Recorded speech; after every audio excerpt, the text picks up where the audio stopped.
We have seen supply chains can be quite vulnerable to extreme weather. We know that this is an emerging risk area. Businesses can't ignore this. They're seeing it on their balance sheet right now.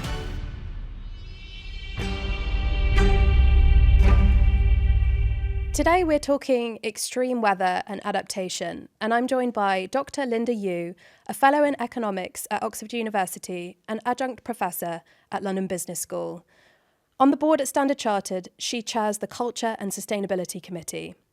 And Professor Nicola, a professor in practice at the London School of Economics and executive director at Earth Capital Nexus, a research centre devoted to mobilising investment in adaptation and nature.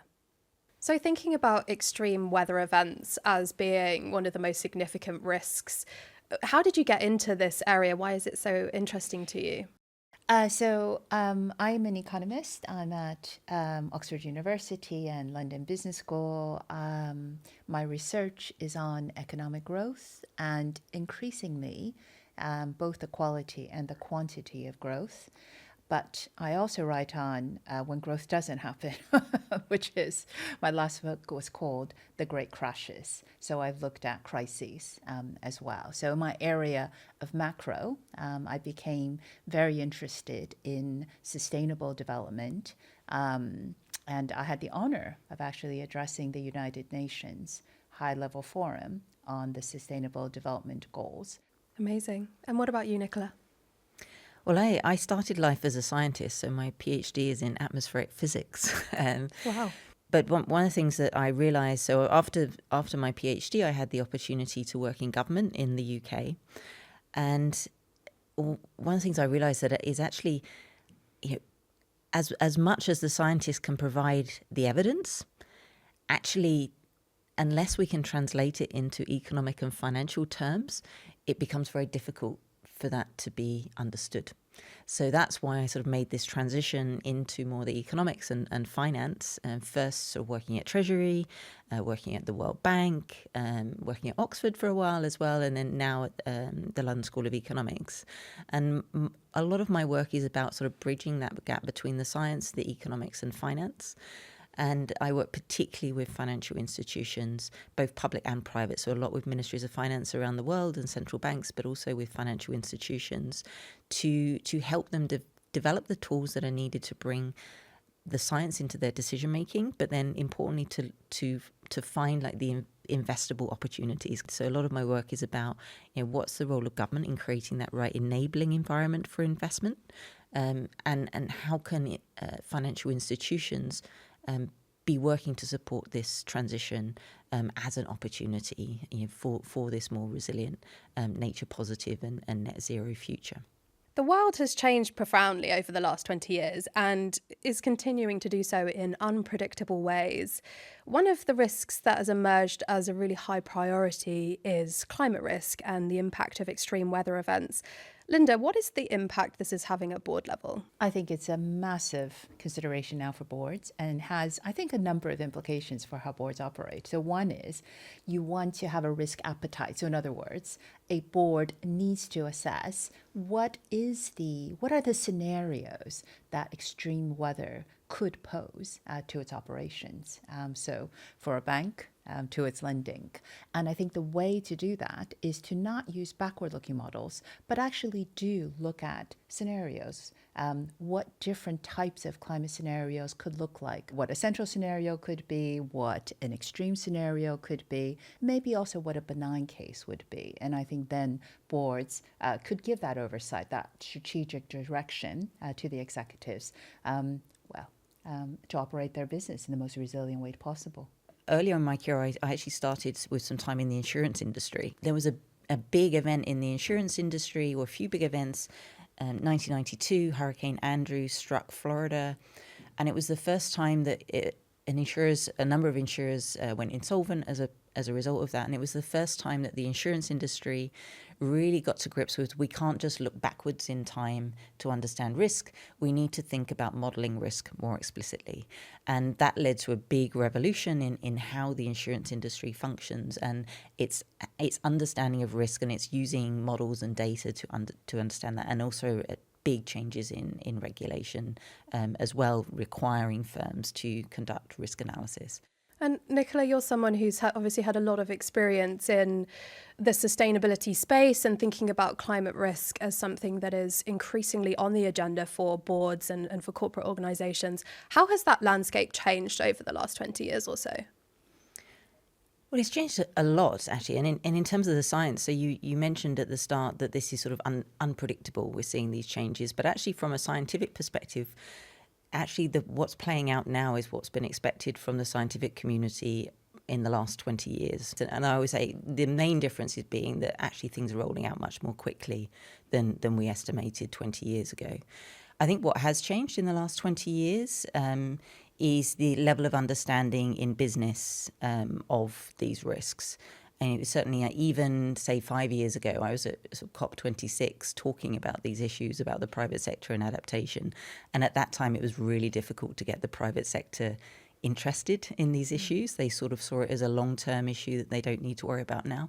That has changed totally. And that's as a result of many of these risks, and businesses can't ignore this. They're seeing it on their balance sheet right now. The other thing that's really emerged actually is the role of technology. So the rollout of technology has happened much, much more quickly than was expected 20 years ago. There were huge reductions in the costs of renewables, but also the advent of AI as well, and the opportunities that brings. And in my area of research as well, is the importance of nature has come out much, much more strongly. Just to bring us back a step for a second, you mentioned extreme weather there. Can you just give us some examples of what extreme weather events look like? Yeah, well, so when we talk about climate risk, we often separate things into the extremes, which we often talk about those as being acute, and then the chronic, so the gradual changes. So the gradual changes, just for comparison, are things like gradual changes in agricultural output. But then the extremes are actually what tends to drive the biggest risks. So this would be the floods, droughts, wildfires, hurricanes, typhoons in Asia. These big events, these sort of big one-off events that actually lead to very significant both damage to capital, so buildings, infrastructure, but also business interruptions as well. So changes in terms of electricity generation that can knock out whole areas, and big impacts on supply chains as well. And you talked earlier about predictability. Would you say that there is a difference in how businesses view the impact of those things that are longer term versus those that are kind of more extreme and come without warning?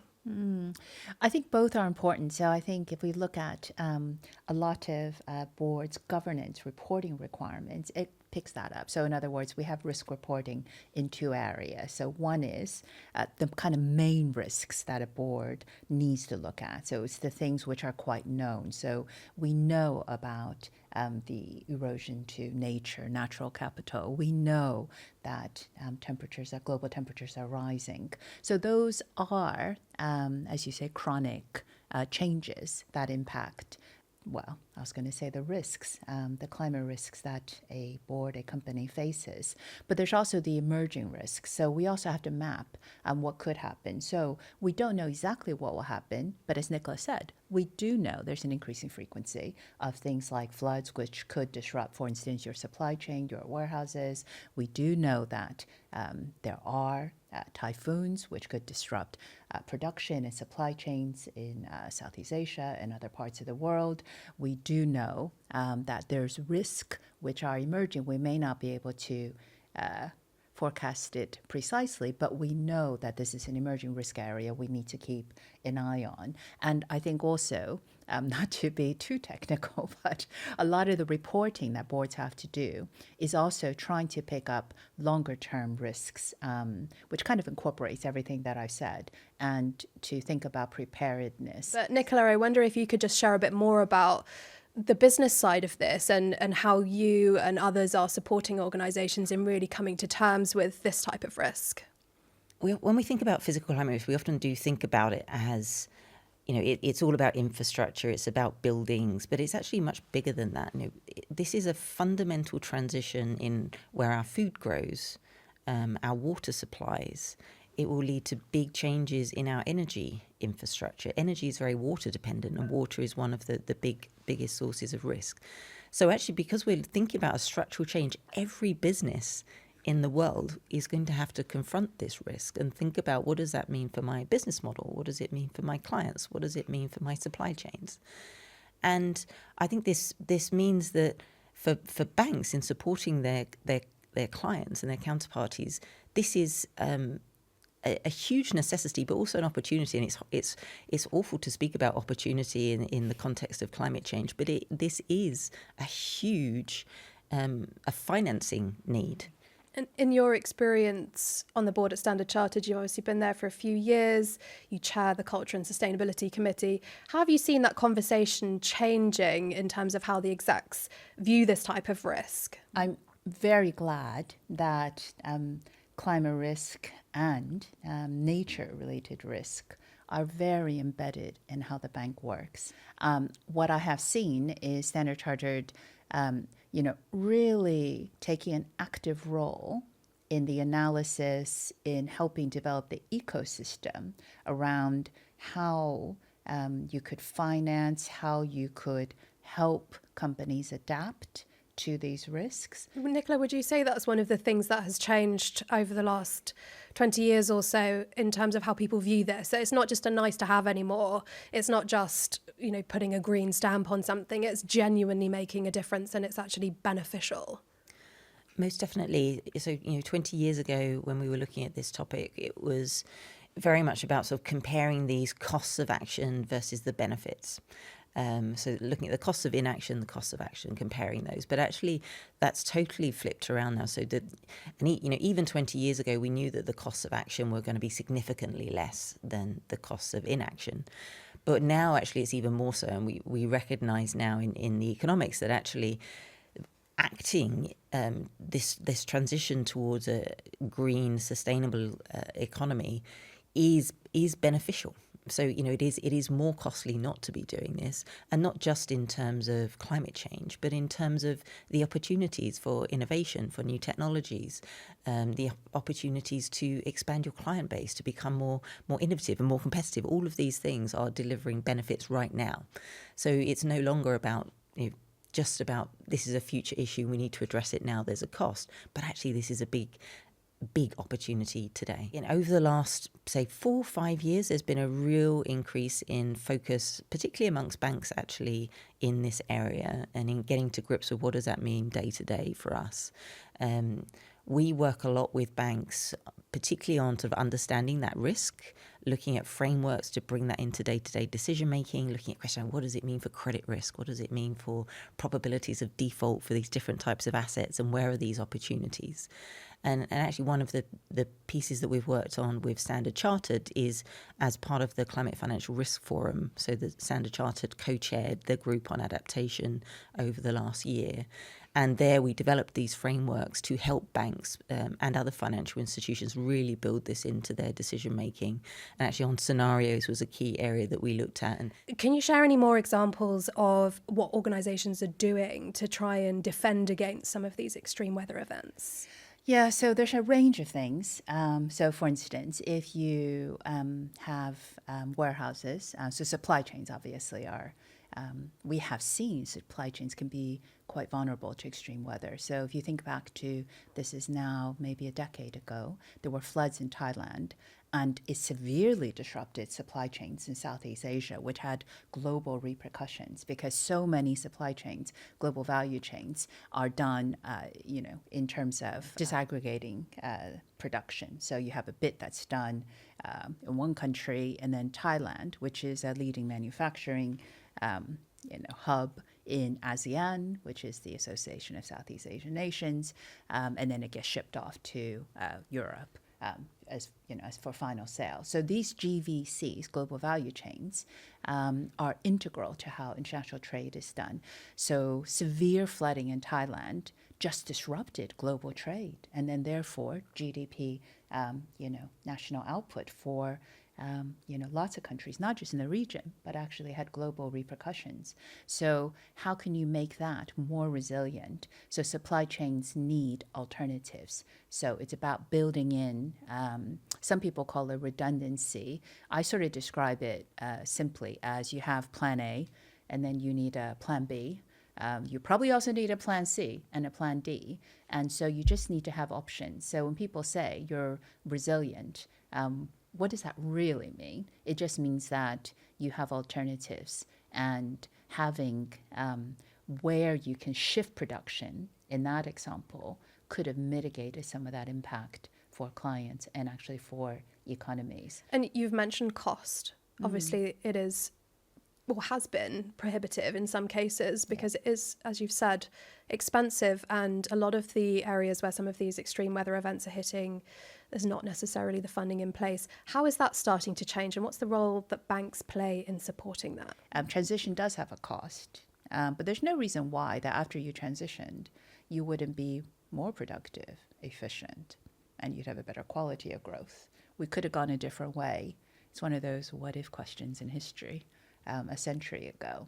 So I think that's the kind of longer term, view of it. But it is absolutely true that developing economies, emerging markets find it harder to access both finance and technology. It's a long-standing debate in the global community because the Standard Chartered's footprint. Standard Chartered as a bank operates as a super connector in a lot of these markets. Part of it is also informational. You need to know the markets that you're operating in to work out what is a good credit risk, which clients are likely to deliver, all of those things. So expertise really does matter. There's a lot of scope, I think, for growth here in some of the places that probably need the financing the most. Yeah, Nicola, I wonder if you can just add something there, obviously, on that super connector cross-border piece, how organisations like Standard Chartered are helping to finance, particularly in those economies where it can be more problematic from a finance perspective, but also the extreme weather events tend to be more prominent. Yeah, one of the myths that frustrates me most, and actually Standard Chartered has been a great ally in breaking, is that adaptation isn't investable. So you often hear that adaptation is costly, it's uncertain, we don't have the data. All of these things are not the case at all. And Standard Chartered, with the global footprint, huge expertise in this area, both locally and globally, has been a real leader in providing the evidence that it is investable and actually doing it. Putting out a taxonomy of adaptation was a big project of Standard Chartered a couple of years ago. So you're actually just showing this is what adaptation investments actually are. It sounds simple, but that didn't exist. And the number of times we would hear from financial institutions, we don't even know what adaptation is. What actually is it? So actually having a tool like that, a taxonomy, just literally a list of these are things which are adaptation. This is resilient infrastructure, it's resilient agriculture, it's investing in early warning systems. All of these things, this is what adaptation is. So creating that knowledge and sharing it both internationally and locally is a key role that Standard Chartered has played, and doing that analysis to show that this is investable. So I mentioned before the work on credit risk analysis, of showing that this is, there are economic benefits from this now, and by actually doing it as well. What we find is that many financial institutions tend to be quite early on. So in our engagements more widely with financial institutions and corporates as well, we find that many are sort of starting to talk about these issues, but not necessarily doing yet. So there's a lot of discussion of these are the risks, and actually in the recent disclosures in the EU, I think it's around 70% of firms recognise that physical climate risks are material to their business. But when you look at what they're doing, there's a lot of recognition of risk, but it's not really translating yet into action.